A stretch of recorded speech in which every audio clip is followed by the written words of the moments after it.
de notre écosystème. Et on a vu dans... Il y a une belle musique. Voilà.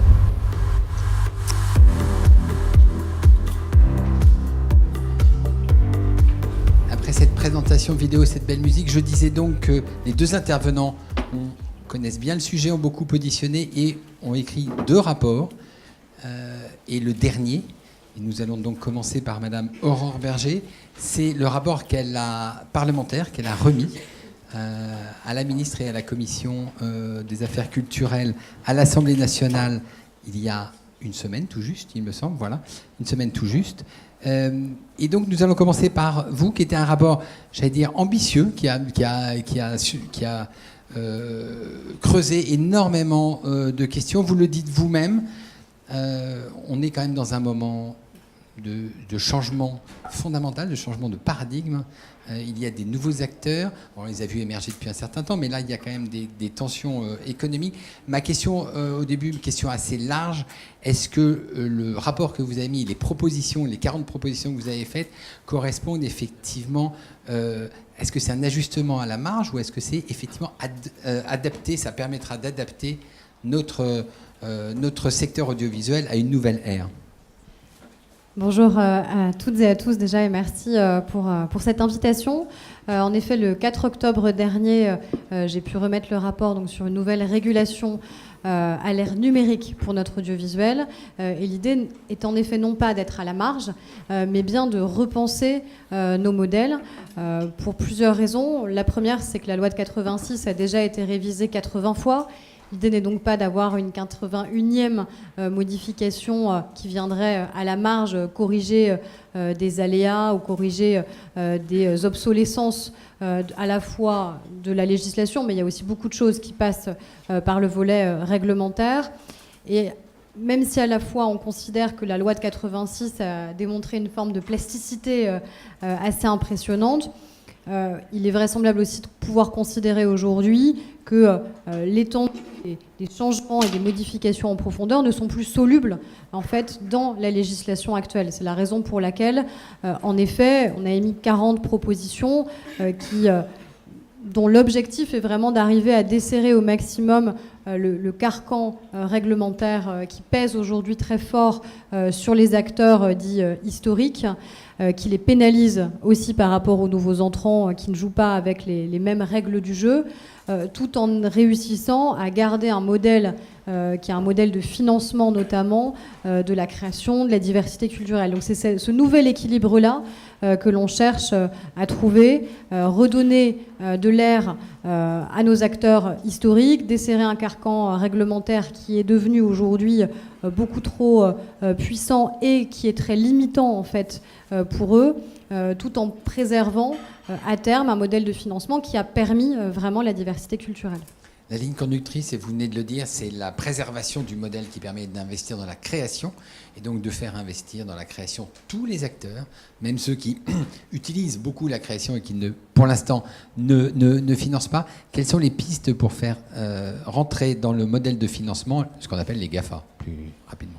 Alors il y a des pistes qui ont déjà été amorcées, il y a des pistes aussi qui viennent de transposition de directives. On a normalement 2 ans pour les transposer, l'idée est d'aller beaucoup plus vite que ces 2 ans, évidemment, notamment pour la directive services de médias audiovisuels. La directive droit d'auteur, d'ailleurs, est un peu le corollaire, notamment pour les droits voisins pour la presse. On a aujourd'hui une taxe qui me paraît être de l'ordre de l'anecdote, avec la fameuse taxe sur les vidéogrammes on a permis en fait de faire entrer dans cette taxe notamment YouTube, mais elle est beaucoup trop marginale aujourd'hui. On n'a pas les tout derniers chiffres, mais on sera à moins de 5 millions d'euros, peut-être même plutôt 3 millions d'euros perçus, ce qui en comparaison évidemment avec le soutien à la création, que ce soit des diffuseurs, des exploitants de salles ou des telcos, est extraordinairement différent. Et donc l'idée, c'est évidemment d'arriver à casser cette asymétrie-là qu'on a, qui est non seulement une asymétrie réglementaire, mais qui est aussi une asymétrie fiscale, pour qu'enfin on puisse réussir à jouer, encore une fois, avec les mêmes règles du jeu. Donc l'idée, c'est d'arriver à la fois à progressivement augmenter réellement la contribution de ces nouveaux acteurs et donc aussi probablement de baisser celle des acteurs historiques, n'étant pas d'être toujours dans le plus de taxation et de recettes, mais d'arriver à préserver aujourd'hui l'équilibre qu'on a trouvé, sauf que l'équilibre, en fait, il est équilibré en termes de soutien à la création, mais très déséquilibré sur la provenance des différentes recettes. Sauf que ce soutien à la création, et notamment le financement de la création en France pour la partie industrie cinématographique notamment, il a été bâti sur le modèle de Canal+. À partir du moment où Canal+, premier financeur du cinéma français, va avoir une chute, on peut s'y attendre, du nombre d'abonnés, puisque les droits sportifs ne lui sont plus alloués, et que donc il va y avoir, encore une fois, une baisse de la consommation sur Canal+. Pourquoi c'est pas une formidable opportunité pour repenser le schéma du financement de la création from start ? Moi, je ne peux pas répondre sur l'avenir de Canal+ et sur ce qui va se passer déjà, parce que moi, je ne sais pas ce qui va se passer avec Mediapro, par exemple. Moi, je ne sais pas si demain, Mediapro sera en capacité vraiment d'exploiter les droits qu'ils ont achetés, s'ils vont les revendre, comme ils l'ont fait dans d'autres pays. Donc, il y a une incertitude qui est évidemment très forte, ça c'est clair. Est-ce que pour autant, ça veut dire la fin définitive d'un modèle ? Je ne suis pas sûre qu'on puisse dès maintenant le dire. Et d'ailleurs, ce n'est pas notre intérêt que de penser, d'espérer que ce soit la fin de ce modèle. Et moi, je ne souhaite pas, en tout cas, que Canal soit trop fragilisé. Donc, et d'ailleurs, tout ce qu'on met sur les questions de lutte contre le piratage est aussi un enjeu très important de ces acteurs, et notamment, évidemment, de Canal. Après, vous avez raison. C'est-à-dire que l'idée, quand je parle d'équilibre, c'est à la fois... c'est aussi d'arriver à faire entrer dans notre législation les acteurs dont on parle, mais c'est aussi de faire en sorte qu'on leur laisse une porte ouverte pour qu'ils y rentrent. Et on a parfois eu peut-être un réflexe assez défensif où on a essayé de se préserver en se disant de toute façon ils n'entreront finalement jamais, on les laissera à l'écart. De fait, ils sont là, et je pense qu'en effet ça doit permettre de repenser. Alors, pas forcément à l'aune de ce qui se passe sur la situation spécifique de Canal+, mais par exemple quand on parle de la chronologie des médias, alors, sans préjuger de l'accord ou non qui existera entre les professionnels, et moi je souhaite qu'ils puissent évidemment se mettre d'accord, mais nous ce qu'on a retenu dans le rapport en tout cas, c'est de dire qu'à défaut d'accord, on repartirait sur la proposition cible qui nous paraissait être la plus ambitieuse de la part des médiateurs, qui permet de raccourcir toutes les fenêtres et qui ouvre aussi le principe de neutralité technologique, qui là laisse une place aux nouveaux entrants, pour peu qu'ils respectent évidemment nos modalités de financement de la création. Donc s'ils ne rentreront pas par la porte, ils rentreront par la fenêtre. Jean-Pierre Leleux, vous avez, je l'ai dit, vous êtes aussi auteur d'un rapport, alors plus centré sur l'audiovisuel public, mais j'aimerais avoir votre point de vue sur le rapport d'Aurore Berger. Quels sont les points de convergence et quels sont, j'allais dire, les points de dissension ? Tout d'abord encore aussi, merci de m'avoir invité et de nous avoir invités dans le cadre de ce colloque. Et personnellement, je voudrais exprimer vraiment mon bonheur d'être ici à côté d'Aurore Berger. Non pas qu'on soit d'accord sur tout, mais je crois que c'est assez original. En tout cas, à ma connaissance, c'est la première fois qu'un débat est organisé entre deux parlementaires issus des chambres différentes pour essayer de trouver les pistes d'une réforme qui vaille la peine. Et donc, je voudrais dire d'abord à Aurore que je salue son courage, je salue un certain nombre de ses propositions, et comme elle, je pense qu'une réforme ne doit pas être un replâtrage, une petite coupe comme ça. C'est une véritable réforme systémique qu'il faut mettre en œuvre, que ce soit pour l'audiovisuel public ou pour l'audiovisuel privé, c'est-à-dire en fait pour le domaine audiovisuel dans son entier. J'ai évidemment examiné les 40 propositions et certaines, évidemment, sont tout à fait en phase avec ce que nous pensons au Sénat. J'en retiens quelques-unes, je ne vais pas toutes les développer, mais par exemple, pour lutter contre le piratage, aujourd'hui, il y a unanimité dans la sensibilité et la nécessité de lutter ardemment contre le piratage.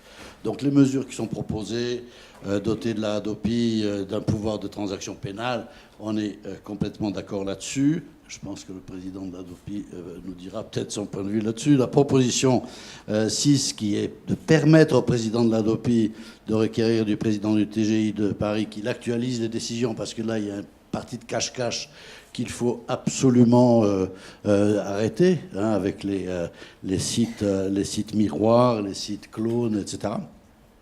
La proposition numéro 7, qui est de créer un dispositif spécifique permettant de bloquer temporairement, dans des délais très brefs. Je pense, là, on n'est pas dans la culture, on est dans le sport, mais un match de foot, une fois qu'il a été vu une fois, il n'intéresse plus beaucoup de monde. Donc ça veut dire qu'il faut intervenir extrêmement rapidement dans la coupure des fils. Donc on est complètement d'accord avec cette orientation. Également d'accord avec la simplification de la réglementation. Tout le monde se plaint d'une réglementation qui, au fil des années, a nié le fait que nous étions dans le temps dans un périmètre fermé et régulé, et qu'aujourd'hui on est dans un monde ouvert et concurrentiel et mondial.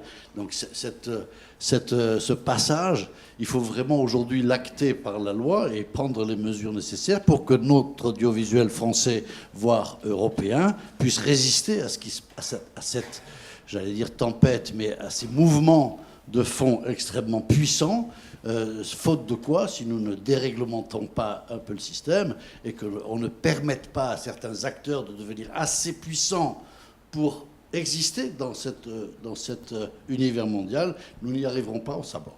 Proposition également, pour simplifier la réglementation, limiter les mentions légales, la radiodiffusion, tout ça, tout à fait d'accord. Voilà. Je vais peut-être venir à ce qui nous sépare un peu. Oui. Il y en a plein d'autres. Parce qu'être d'accord sur tout, c'est plus un débat. Non, voilà. Je pense que le rapport, mais c'est normal, parce que j'en ai fait d'autres, et on n'ose pas forcément aller au-delà de ce qu'on pense soi-même, et que souvent, il y a des arbitrages à faire. Donc je pense qu'il est quand même... il faudra aller plus loin. Voilà, c'est ce que je pense, et qu'il faudra mettre dans sa poche la timidité ou la réserve, parce qu'il me semble que les mesures que vous proposez vont dans le bon sens, mais à mon sens, pour certaines, elles sont largement insuffisantes. Alors lesquelles? Bah si, lesquelles sont insuffisantes? Oui. Alors, par exemple, les mesures que vous préconisez pour le CSA, la fusion Hadopi-CSA. C'est un sujet délicat dont on parle toujours. Nous avions étudié cette hypothèse déjà dans le premier rapport, et puis le rapport qu'avaient effectué Loïc Hervé et Catherine Bouchou. Voilà, on souhaiterait qu'on prolonge un peu cette réflexion et qu'on voit si on ne pourrait pas créer, au cas un plus grand régulateur, plus large, pour l'ensemble des moyens de communication, sur un modèle on va dire, adapté du défenseur des droits, mais qui regroupe aussi l'ensemble, la CNIL et l'ensemble des régulateurs. Je pense que c'est sur ça qu'il faut travailler. Si je me permets l'expression, un Netflix de la régulation? Oui, c'est une expression, mais ça peut évoluer. Vous savez, Netflix ne va pas forcément rester le seul dans le paysage. Et comme pour les régulateurs. Qu'on ne l'adapte pas, qu'on n'en fasse pas un mot, comment on dit, un commun, un nom, comme le frigidaire, si vous voulez. Vous voyez ce que je veux dire, qui est resté dans le langage courant. J'aimerais pas que Netflix devienne le terme qui caractérise une plateforme puissante, mais il y en aura peut-être d'autres, c'est en tout cas ce qu'on souhaite. C'est déjà un verbe en termes d'usage. Hein. Oui, tout à fait. J'avais autre chose sur la proposition qui prévoit d'autoriser la publicité segmentée géolocalisée à la télévision dans le cadre d'une expérimentation de 18 mois. On avait proposé ça. Évidemment, c'est une évolution souhaitable, mais je pense que là, une distinction doit être faite entre les médias privés, pour lesquels ça me paraît légitime, beaucoup moins pour le service public. Beaucoup moins. Vous avez... Allez jusqu'au bout du nez, on est entre nous. Sur ça. C'est Jean-Pierre Leleu qui est plus timide que moi, finalement. Je pense qu'il n'est pas forcément cohérent de permettre aux médias publics de commercialiser des données. Et donc, je pense qu'il ne faut pas ouvrir cette possibilité aux médias publics. La proposition numéro 14 qui dit universaliser l'assiette. Alors, sur la CAP, on est d'accord sur la CAP à l'allemande, la redevance à l'allemande, que nous avions proposée en 2015. Et je crois que c'est cela que vous préconisez. Il faut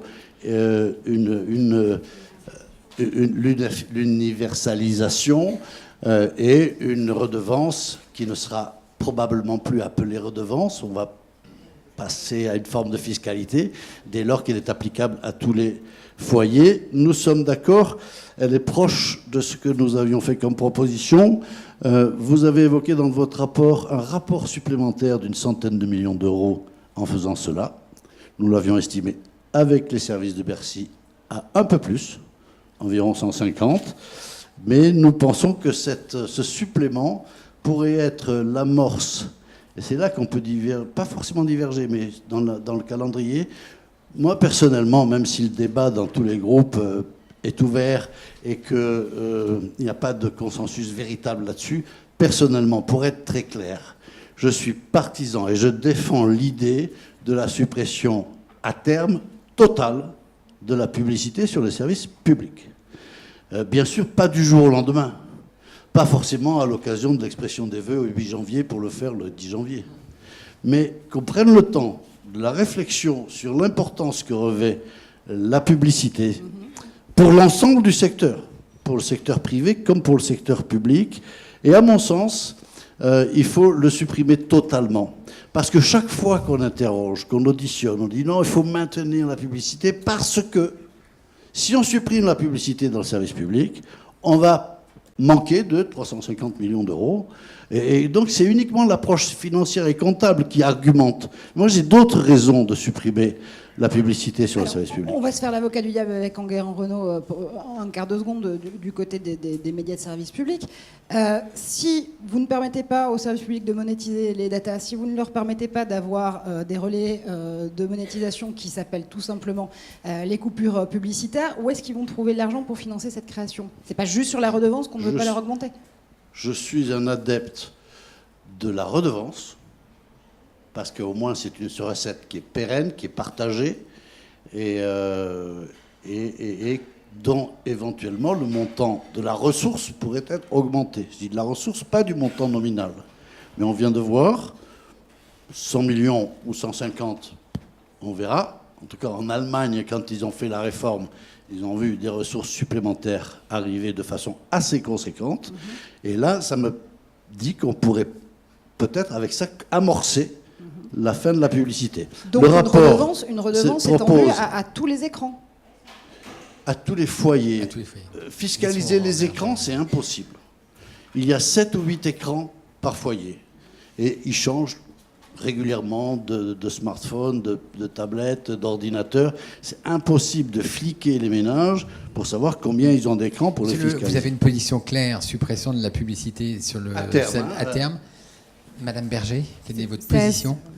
Deux choses. Déjà, sur la publicité en général, il y a en effet beaucoup de choses dans le rapport sur cette question-là. Alors, c'est avant tout du domaine réglementaire, hein, ça passera peu par la loi, mais je pense qu'on a pris beaucoup de retard, en effet, sur ces questions-là. Et c'est la raison pour laquelle, moi, je pense qu'en effet, il faut avancer notamment sur la publicité segmentée et géolocalisée et bien allier les deux, parce que l'enjeu de la commercialisation des data, elle est évidemment majeure. Et aujourd'hui, cette manne financière publicitaire, elle est complètement absorbée par les GAFA, sans générer d'ailleurs de recettes fiscales ou sociales pour l'État par la même occasion. Donc c'est une double perte finalement, à la fois pour les acteurs historiques et pour l'État. Donc moi je pense qu'il faut en effet accélérer sur le sujet, de la même manière que je suis d'accord avec la 3e coupure de pub par exemple dans les films, plus d'1h30 hors film jeunesse. Voilà. Mais je pense qu'on a aujourd'hui un certain nombre de dispositions qui sont beaucoup trop contraignantes et qui expliquent quand même la faiblesse de l'investissement publicitaire par habitant dans notre pays, puisque, et d'ailleurs l'étude excellente d'ailleurs, qui est très documentée du NPA qui a été faite là-dessus, démontre bien la faiblesse de l'investissement publicitaire dans notre pays et démontre bien aussi le carcan réglementaire extraordinairement puissant qu'on a par rapport aux autres pays européens. Sur la question de l'audiovisuel public, en effet, je sais que ce n'est pas la proposition la plus populaire à porter, puisque c'est élargir l'assiette de la contribution audiovisuelle publique, mais moi je pense que c'est inévitable de toute façon. On ne peut pas, pour deux raisons. Pour moi, une question de principe. considérer qu'un service public doit être payé par tous me paraît être légitime. C'est comme ça que les services publics sont financés, y compris d'ailleurs quand parfois on ne bénéficie pas nous-mêmes directement d'un service public. Mais c'est ce principe de solidarité aussi qui existe, et soit on considère qu'on a besoin d'un audiovisuel public et que c'est légitime de financer l'audiovisuel public, et dans ces cas-là, on assume de dire que c'est un service public qui doit être financé par tous, soit on remet en cause même l'existence d'un audiovisuel public. Mais on a besoin d'avoir une pérennité des ressources de l'audiovisuel public, et je pense que ça ne peut passer que par l'universalisation de la contribution. Après, la question c'est le recouvrement. Est-ce qu'on considère que c'est sous une forme de taxe, en effet, comme ça a pu être évoqué sur les smartphones ou autres, ou est-ce que c'est par foyer? Moi, je pense que c'est plus juste que ça reste en effet par foyer. La question se pose après sur le recouvrement. Est-ce que c'est par exemple assis sur la taxe foncière? Ça, c'est des choses qui sont en train d'être discutées. Il y a des études qui sont menées à Bercy sur le sujet actuellement, parce que de toute façon, avec la suppression de la taxe d'habitation, la question du recouvrement va forcément se poser l'an prochain. Mais en tout cas, sur le principe, oui, je pense que l'universalisation est inévitable. L'universalisation est une sécurité pour l'audiovisuel public sur le maintien de ses recettes. Et en effet, là, je partage couramment le point de Jean-Pierre Leleux. Je pense qu'à terme, il faut en effet dégager l'audiovisuel public des contraintes publicitaires.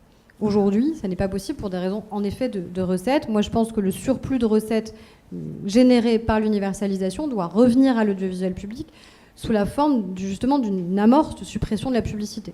Et ça permettrait de supprimer la publicité sur Radio France, quel que soit d'ailleurs l'endroit de cette publicité, y compris sur ces espaces numériques, et sur France 5. Mais c'est parce qu'aujourd'hui, le surplus ne permettrait pas d'absorber les recettes publicitaires de France Télévisions. Première étape. Deuxième étape, Monsieur Leleux, dans un de vos rapports, vous avez très clairement appelé de vos voeux à la constitution de ce qu'on a improbablement appelé une BBC à la française. Madame Berger partage peut-être pas cet avis. Est-ce que vous voulez... Oui, dans ce rapport, nous avions proposé un rapprochement étroit, relativement étroit, entre les opérateurs de l'audiovisuel public. Ça a été commenté de façon plus ou moins sincère, mais nous pensons quand même, j'y reviendrai, puisque la gouvernance est un sujet que vous avez évité de traiter, pour ne pas rentrer dans des polémiques peut-être à ce stade inutiles. Je maintiens l'idée qu'il faut un rapprochement structurel entre les entités de l'audiovisuel public. Je comprends les réticences des responsables des chaînes, mais je crois que c'est indispensable si on veut une avancée cohérente du service public. Et l'hypothèse que nous avons suggérée après coup, après avoir évoqué une forme de holding avec un conseil d'administration renouvelé dans sa conception et l'élection d'un président par le conseil d'administration et non plus sa désignation par le CSA est effectivement ce que nous proposions. Comme ça semble difficile. Et puis il ne faut pas non plus perdre 10 ans à monter des opérations des usines à gaz. Il nous semble que dans un premier temps, une présidence commune entre France Télévisions et Radio France, déjà, la même présidence, serait déjà de nature non exécutive, mais serait déjà de nature à des rapprochements, parce qu'on sent qu'il y en a des possibles. Et on a des exemples, parce que depuis qu'il y a une petite tempête sur l'audiovisuel public, on les sent se rapprocher. On a connu un temps, et Aurore certainement aussi, dans une autre vie précédente, où c'était vraiment des silos. L'expérience de France TV a été très positive sur l'avancée du rapprochement. France Info, Jean-Pierre Leleux. France Info, pardon. France Info a été très positive, puisque c'était vraiment pour la première fois que de façon formelle, ils s'asseyaient à la même table et qu'ils ont trouvé un projet commun. Il y a des critiques à faire, on peut commenter France TV, il y a des choses, mais le rapprochement était un peu là. Je veux revenir sur un sujet qui a été... qui touche à l'indépendance de l'audiovisuel public. Et ça touche le problème de la redevance, de la CAP, ça touche le problème du financement, bien sûr. Nous sommes résolument opposés à une budgétisation du budget du service public de l'audiovisuel, c'est-à-dire que ce soit une subvention annuelle du budget général qui soit affecté à l'audiovisuel. C'est la raison pour laquelle on est très favorable à un travail sur la redevance, réellement, qui est une assiette qui est pérenne, qui est stable et qu'il faut absolument travailler. Je voudrais, sur les propositions 16 et 17, puisque ça concerne le même sujet, rappeler, redire combien fut, à mon sens, un scandale que la taxe sur les opérateurs de communication électronique, qu'on appelle communément la TOS, qui a été votée au Parlement en 2009 pour compenser le retrait de la publicité sur France Télévisions, et qui aujourd'hui est entièrement captée par le budget général. Il y a là 300 millions. C'est ce qui nous manque pour supprimer la pub. C'est ce qui nous manque pour supprimer la pub. Donc là, il y a... Bon, Aurore propose d'arrêter la TOS. Elle a raison, mais c'est fait. 2019, l'année prochaine, il n'y en a plus. Si vous me permettez, on va faire réagir Aurore Berger, parce que le temps file très vite sur cette scène. C'est aussi simple que les vases communicants, ces questions de budget? C'est un jeu de bonneteau? Non, c'est pas aussi simple que ça, évidemment. Moi, en effet, je propose la suppression de la TOS, à ceci près que je propose pas sa réintégration au budget d'État, mais sa suppression. Ce qui n'est pas totalement la même chose, et qui a quand même des implications pour les acteurs concernés. Vous rendez l'argent. Voilà, exactement. Enfin, bref, je considère qu'ayant perdu son utilité initiale, puisqu'elle n'est pas affectée là où elle devrait l'être, de fait, si elle perd son objet, il y a une logique à ce qu'elle soit tout simplement supprimée. Ou alors, elle retrouve son objet initial et elle est affectée à l'audiovisuel public. En tout cas, moi, c'est le point que j'ai défendu dans le rapport. Peut-être pour parler d'un point qu'on n'a pas pu encore aborder et qui était beaucoup abordé, notamment dans l'étude, sur les relations producteurs-diffuseurs, notamment, parce que quand on parle du carcan réglementaire, quand on parle d'asymétrie, on parle beaucoup d'asymétrie de réglementation, évidemment, mais il y a aussi ce qui existe déjà entre les différents acteurs historiques. Et sur ce point-là, au regard à la fois de toutes les auditions qu'on a pu mener, nous, on a considéré qu'il fallait revoir la définition de la production indépendante, limitant la définition de la production indépendante uniquement à l'absence de lien capitalistique, de manière à renvoyer la question des droits et la question des mandats, dont on sait à quel point on est des enjeux fondamentaux, avec des points de vue qui sont très différents, là, en fonction, si on parle du point de vue diffuseur ou si on parle du point de vue producteur, en les renvoyant à des accords interprofessionnels ou à des accords de gré à gré. Moi, je considère que c'est pas que le législateur ou le pouvoir réglementaire n'ont pas forcément à s'immiscer dans ces liens, de fait des liens contractuels, et non pas à définir quel niveau d'investissement justifie quel niveau de part de copro et quelle durée d'exploitation, si je schématise. Donc l'idée, c'est là aussi de laisser beaucoup plus libres, finalement, les acteurs pour négocier entre eux. Parce que, encore une fois, quand on les écoute, finalement, vous avez d'un côté les diffuseurs qui vous disent on a des difficultés d'exploitation dans la durée des œuvres qu'on a financées, et de l'autre côté, vous avez les producteurs qui disent finalement le marché ne s'est pas tellement ouvert, et malgré tout, on est face à 5 donneurs d'ordre. Donc, on peut aussi considérer que finalement, ça concourt à dire qu'il y a aussi finalement un rapport de force, c'est peut-être un peu amélioré, et qui justifierait en tout cas, je pense, de laisser plus de liberté aux acteurs eux-mêmes. Merci. Pour terminer ce débat, on va vous poser tous les deux la question du calendrier. Puisque quand vous avez présenté votre rapport, Françoise Nyssen, ministre, a donné son calendrier, qui est celui, effectivement, on finalise le projet de loi d'ici à la fin de l'année, on le présente au Conseil des ministres en mars 2019, et puis après, c'est devant le Parlement, et donc le Parlement est maître de son calendrier. Est-ce que vous pensez, tous les deux, brièvement, que ce calendrier est tenable, sachant qu'aujourd'hui, demain, peut-être après, il y aura un remaniement ministériel? Moi, je pense qu'il est non seulement tenable, mais il est nécessaire. Il est nécessaire d'avancer vite. S'il y a bien un point de convergence entre tous les acteurs, c'est l'urgence à agir. Ils peuvent être parfois en désaccord sur les dispositions à prendre, mais il y a un accord sur l'urgence à agir, à la fois, encore une fois, sur les enjeux réglementaires. Et ça ne passe pas par la loi. Donc on peut aussi avancer sur un certain nombre de décrets, les décrets TASCA, etc. Je pense qu'on peut déjà avancer sur les enjeux publicitaires aussi.